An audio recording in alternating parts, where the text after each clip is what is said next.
Did you hear what he did? Did y'all hear what he did? Ground meat? What? Coming up next, I'm going to explain how one inmate's crime was so horrific it gained him more, let's say, fear than anyone in the prison. Stay tuned to the Prison Talk Show.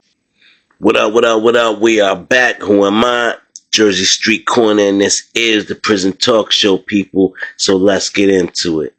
Now, I've been locked up with some tough and violent people, and I thought I heard everything.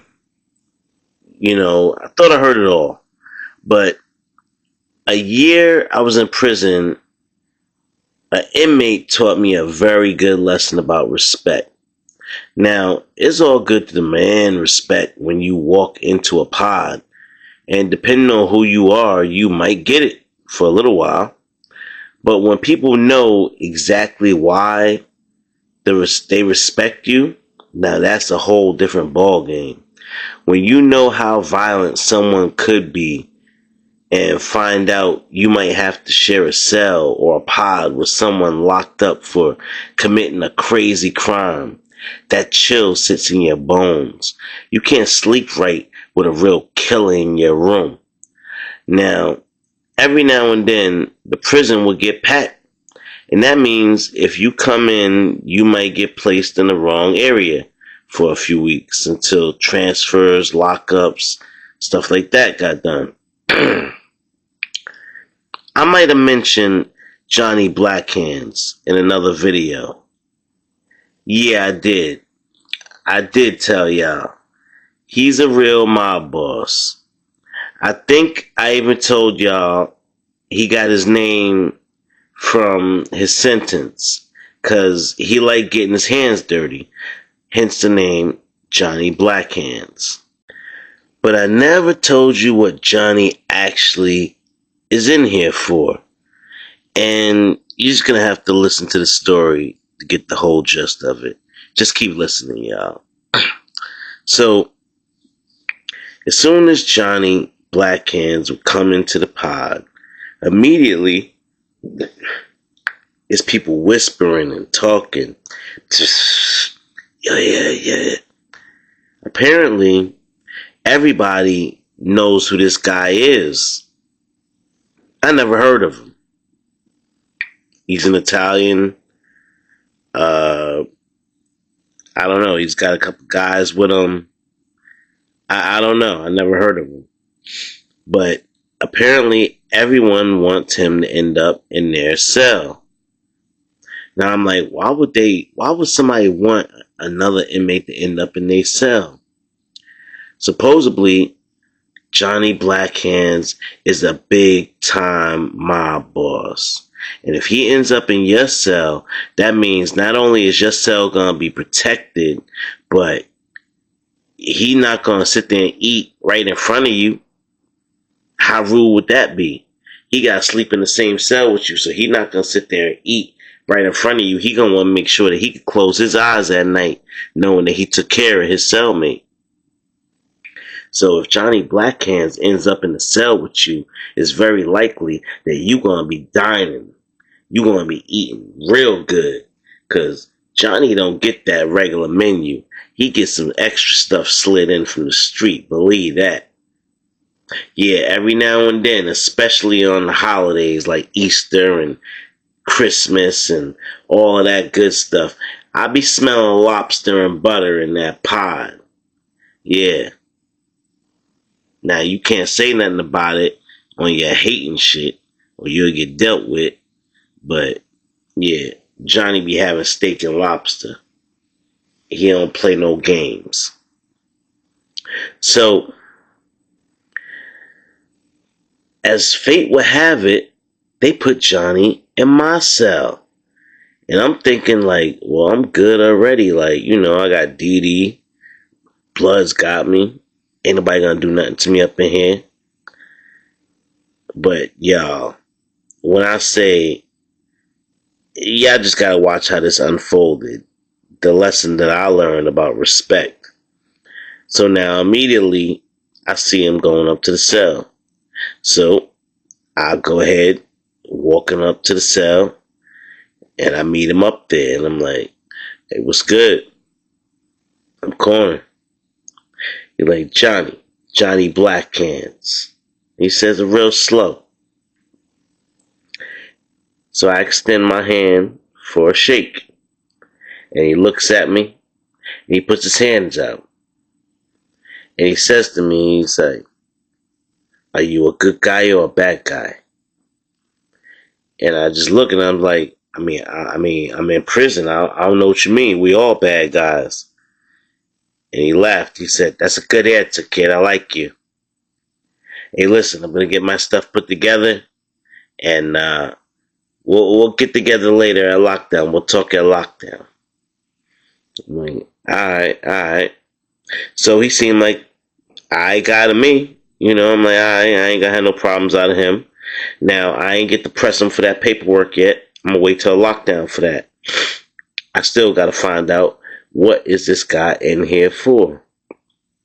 And oh yeah, I'm gonna find out. Now, I go on back down to the table I was at playing cards. And like, "What's good with your new bunkie? I see you got a white boy with you." I was like, yeah, you white boy, but I don't think he a regular white boy, man. I don't know. I ain't get to talk to him yet too much. We're gonna talk after lockdown. But he seemed alright. For right now, he seemed alright. And they're like, alright. We just kept playing cards. Like, shit, you say the word and, we get him up out of here. And I'm like, nah, he seemed cool. So, that's just the way things went in prison, y'all. It was like a hierarchy. If you didn't like your new roommate, your new bunkmate, you had a certain amount of time to get rid of him. Pretty much 2 days. The day he got there and the next day. After that, COs weren't trying to hear nothing. He been there a week, you could deal with him. But in the first 24 hours, 48 hours, they'll listen to your claim that y'all not compatible.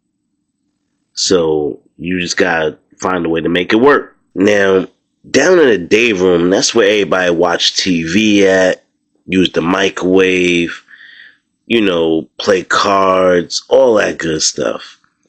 The day room, you have a pretty good view of almost all the cells and any area in that pod. You can see when somebody pops out their cell. You can see everything.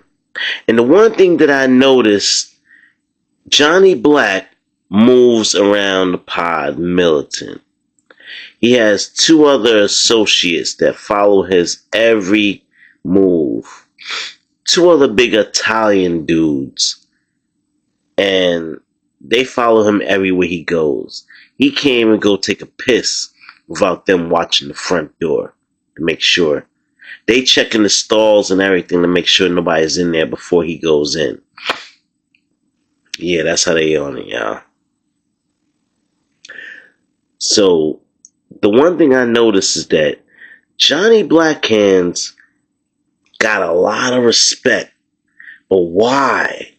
It's killing me. I gotta find out why. Now, I go through various measures and I find out that, yeah, Johnny Blackhands actually is part of an Italian crime family. Yeah, that's all true. And that's why he has security following him around the prison. Because they can't afford to lose him. He is one of their lieutenants, their top lieutenants, their top earners that just happens to get a little bit too much into his work. You know where they say, the mob, they never get caught unless they want to. Well, Johnny Blackhands ain't want to get caught. He was just a little sloppy because the rage that he gets and how brutal he gets. I don't know where this guy was born at, where he does these type of things, because supposedly the stories that are out there, well, I still can't tell y'all yet, y'all. Keep listening. Y'all gonna find out why Johnny Blackhands is so respected, why people don't double cross Johnny Blackhands, why they refuse to look at him cross-eyed. And that goes for the correction officers also. Oh yeah, they the same ones that's bringing Johnny Blackhands that lobster and butter because they scared. Exactly. Fear. Fear breeds monsters. The more fear, the bigger the monster. And, well, Johnny Blackhands was a quiet, kept monster. So, fast forward to lockdown, y'all. Me and Johnny would get the kicking it. So now, I'm slowly trying to think in my head of a way to approach this guy and ask him for that paperwork. Meanwhile, I just saw him walking around the pod with bodyguards. I know that he's a mob boss, but that don't mean nothing, y'all. Even a mob boss could have did something constituting bad charges. And well, if I don't find out, I could be in danger for not putting him on the gate. Don't let that go over your head, y'all. So we in there playing cards to pass the time till they let us back out again. Playing 21. And then we got bored of that. We moved on to, now I don't know if y'all remember a game called I Declare War. We in there playing I Declare War. I'm playing I Declare War with a mob boss, y'all. Yeah. I declare war. Now, we're talking about, the prison and different people in the prison.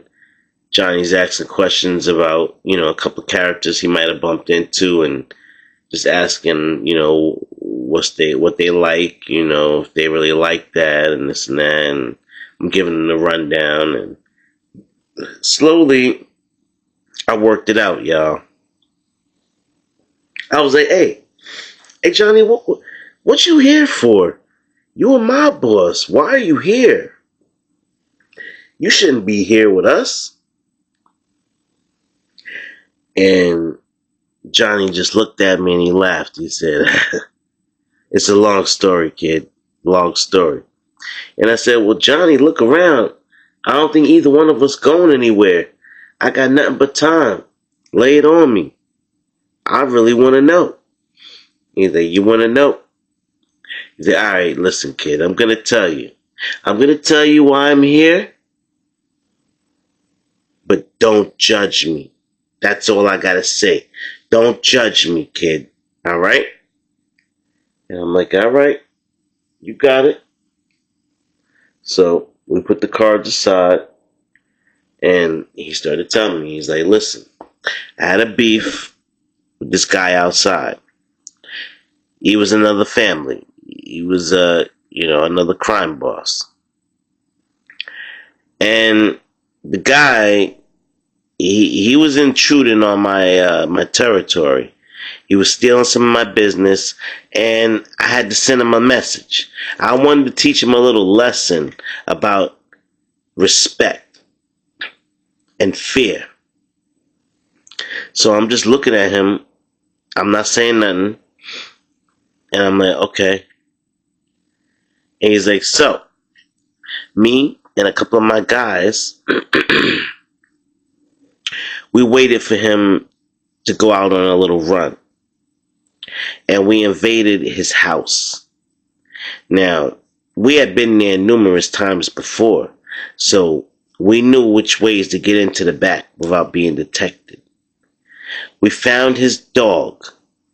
We put a collar around him, that we got from, well, I can't disclose the place we got the collar, but let's just say the collar had barbed wire inside of it. So every move the dog made was excruciating pain. This was a big dog.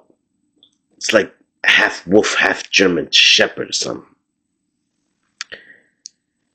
Once we got the dog subdued, we loaded him into a truck and we took him to a warehouse. In that warehouse, we had machinery. We had machinery for grinding. And we decided we was going to send a message back to this guy. We ended up grinding his dog up just like ground beef. The whole dog, everything. Hair and all. We wrapped it up once we were done. It was nice and neat on styrofoam trays. We put it in the box with some ice, and we put it right at the guy's doorstep. That was the message. Yeah. Now, apparently people think that that's cruelty to animals. I just thought I was sending a message. This is what Johnny's telling me. And you got to understand now. A lot of these guys that bark these crazy orders out, they really believe in their heads that they're right. They really believe that, oh yeah, unaliving an animal is okay if you send a message. No, Johnny. Unaliving animals isn't okay. Not to send a message, not for any reason. So, that's the technicality that got this big time mob boss caught up in prison for animal cruelty. He in prison for the same shit Michael Vick was. Yeah, y'all. So now this guy's walking around the prison with guards and still trying to uphold his mob life, which I guess he does a very good job of because, like I said, he gets a lot of special treatment in the prison. The 2 months that he was in my cell, not only did I enjoy steak and lobster, premium rolled cigars, not Black and Mild, y'all, premium rolled cigars, Havana joints. Yeah. I'm not gonna lie. I had the most fun I've ever had in prison. We had gin and juice, real Seagrams, y'all. I'm talking about we was getting litty. We was having a grand old time. And then, things started getting back the way they were supposed to be. And Johnny got put in the part of the prison that he was supposed to be in, or that he wanted to be in. It was the part that he controlled even more. So, I guess the point of this story, people, is I learned that sometimes you can't judge a book by their cover, I guess, because I didn't find out that Johnny Blackhands was an animal killer until almost the 2 months had went by. I had no idea what he was in there for. So you gotta realize you just might as well not even trust anybody in prison. Sleep with one eye open, people. Don't think that maybe just this one guy's a good guy and you got lucky, you got the pick of the litter, your cellmate is a A+ cellmate. Nah. Sleep with one eye open, because you never know. You never know what that inmate has done in the past to get them there, and their intentions in the future. Listen, if you like this type of content, stay tuned to the Prison Talk Show. I am your boy, Jersey Street Corner, and like, share, subscribe, hype this video, y'all. Stop playing. Get them likes up, y'all. Get them subscribes up, y'all. With that, I'm out.